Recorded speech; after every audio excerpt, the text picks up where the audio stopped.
নারী ও শিশু নির্যাতন দমন আইন সংশোধনকে স্বাগত জানিয়ে সঠিক তদন্ত ও ধর্ষণের দোষী ব্যক্তির শাস্তি নিশ্চিত করার উপর জোর দিচ্ছেন আইনজ্ঞরা। ধর্ষণ মামলার বিচার দ্রুত করতে আইনের এই সংশোধনের পর্যালোচনায় মিশ্র প্রতিক্রিয়া দিয়েছেন তারা। জ্যেষ্ঠ আইনজীবীরা বলছেন, শিশু ধর্ষণের বিচারে আলাদা ট্রাইব্যুনালের প্রয়োজন নেই। জাভেদ আক্তার এই বিষয়ে বিস্তারিত জানাচ্ছেন।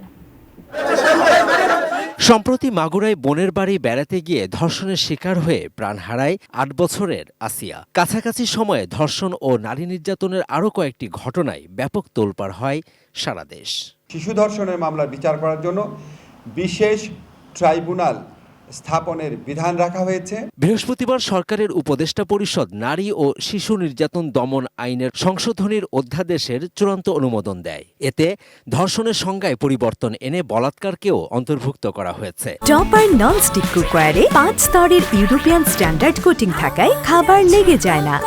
শুধু প্রকৃত পেনিট্রেশন নয়, কোনো বস্তু দিয়ে আঘাত কিংবা পায়ুপথে বা মুখে যে কোনোভাবে ধর্ষণ করা হলে সেটিও এই আইনে শাস্তির আওতায় আনা হয়েছে। ধর্ষণকালে বা ধর্ষণের উদ্দেশ্যে জখম করা হলেও থাকছে কঠোর শাস্তি। আইন কঠিন যতই হোক, বিচারটা পেতে হলে আপনার মামলাটা কিন্তু প্রমাণ হতে হবে যে ইট shall have to B proved beyond shadow of doubt. Otherwise তো আসামি আপনার এটা বেনিফিট পেয়ে যাবে। প্রেমের সম্পর্ক থাকার সময় বিয়ের প্রতিশ্রুতিতে শারীরিক সম্পর্ক হলে সেটি আর ধর্ষণ হিসেবে গণ্য হবে না। এ ধরনের প্রতারণাকে আলাদা অপরাধ বিবেচনা করে সর্বোচ্চ 7 বছরের কারাদণ্ডের বিধান করা হয়েছে। বিয়ের প্রলোভন কিংবা অন্যবিধ প্রতারণার মাধ্যমে, প্রতারণার বিষয়টা আগেই ছিল। বিয়ের প্রলোভনের মধ্যে কিন্তু আপনার এক ধরনের সম্মতির ব্যাপার থাকে, কনসেন্ট। তো যদি কেউ কনসেন্টেড থাকে, সেটা হচ্ছে মোরাল টার্পিচিউড কিংবা অন্য কোনো মোরাল অফেন্স করতে পারে, সোসাইটির মোরাল নষ্ট হচ্ছে। আইনে আছে যে আপনি যদি মেজর হন, তাহলে আপনার কনসেন্ট নিয়ে যদি কোনো রেপ হয়, এটা it will not be an offence.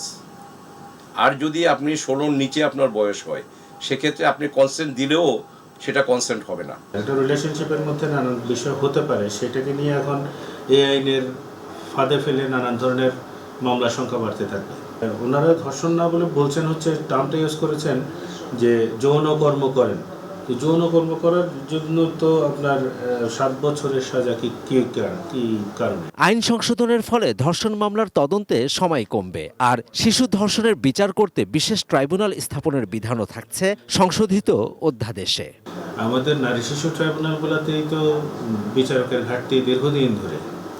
আলাদা একটি আদালত তৈরি করা, ট্রাইব্যুনাল তৈরি করা, সেই ট্রাইব্যুনালে আবার বিচারকের স্বল্পতা দেখা দেবে, সেটাকে আবার অন্য কোর্টে গিয়ে ট্রান্সফার করতে হবে, বিভিন্ন জায়গাতে জাজ থাকবে না, রাষ্ট্রের আরেকটা ব্যয় বাড়ানো। এছাড়া ডিএনএ সনদের পরিবর্তে শুধু চিকিৎসা সনদ ও পারিপার্শ্বিক সাক্ষ্যের ভিত্তিতে ধর্ষণ মামলার বিচারের বিধানও রাখা হয়েছে।